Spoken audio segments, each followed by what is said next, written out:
Hey folks, here OS Reviews. You're watching our hands-on first look and impressions review of the Huawei Ascend G7. This is part of Huawei's own line of phones as opposed to the Honor sub-branding, so it's a bit more premium in its build.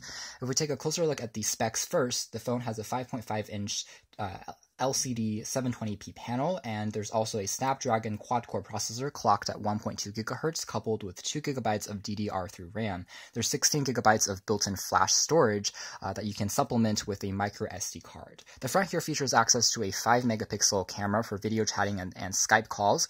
The back features a 13-megapixel autofocus-enabled rear camera with an LED flash. So these are all respectable mid-tier specs for a sub-$250 unlocked phone.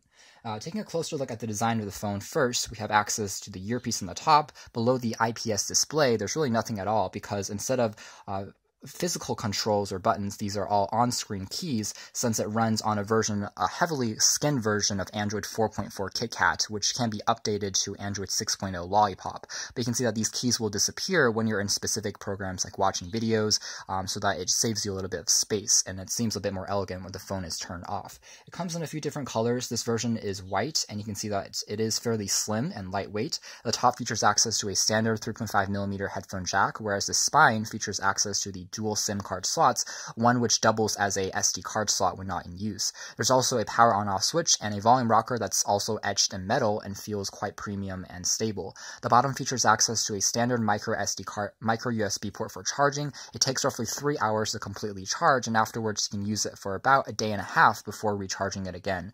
The back features access to just a mono speaker, sadly, and we do wish the placement was on the front instead of the back, but nonetheless it does get reasonably loud and good for speakerphones and watching videos. There's a bit of branding going on the metal as well. So taking a quick look at the software side of things, it's pretty typical from Huawei. It uses their skin on top of Android that's called Emotion UI. This one is version 3.0. It's pretty heavy in terms of its customization, but gives you quite a few options in terms of what you want. The first noticeable difference is that there isn't a consolidated app drawer. Instead, you have unlimited pages of apps and programs that you can customize with as you download more and more apps. So it's reminiscent of iOS in that sense versus a vanilla build of Android. We can see that the lock screen has also been customized. The wallpapers will automatically change depending on the time of day, and it gives you a bit more of an animated manner. There's time and notifications. Dragging up gives me some quick settings as well as accessing things like the flash, which can be used on the back here, in addition to launching the camera very quickly.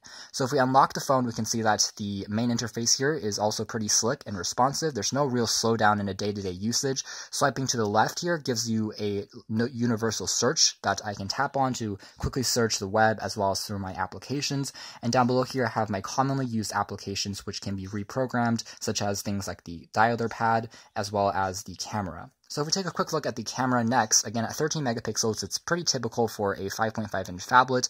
Images are pretty quick to be taken, and overall it's a decent camera. It doesn't have optical image stabilization, but shots themselves are fairly sharp, and you have a lot of filters to play around with, which are always fun, and you can then upload these to social media as you would want. There are things like beauty mode in addition to taking video just by swiping left and right through the screens, which is a little reminiscent of the iOS interface made by Apple. The top also features additional advanced settings if you want to go there. And again, it takes video up to 1080p full HD resolution.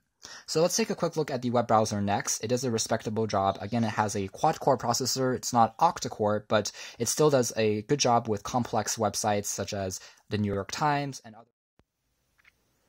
Now we're loading up the Amazon page, and you can see that it automatically redirects you to the mobile site first, but I can also tap on the desktop site and that will load up shortly. And again, for the most part, it does a respectable job. Pages are pretty fast to load. I can pinch in and out pretty quickly. The screen is quite responsive and easy to use, and with an IPS panel, the colors are fairly vibrant and well saturated. Even if you tilt the phone at various angles, you can see that the colors themselves are quite accurate. It is a glossy panel though, so if you're outdoors, it does tend to reflect sunlight a little bit. You can see that I can rotate the screen 360 degrees, which gives me quite a bit of freedom in terms of what orientation to hold the phone with.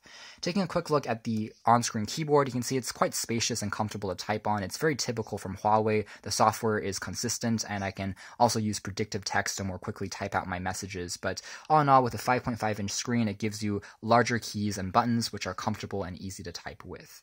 Call quality on the Ascend G7 is also quite good. Reception is strong here in Beijing, and you can see that I have consistently 3 to 4 bars of reception. It supports 4G LTE services, and no real complaints as far as the call quality with the microphone.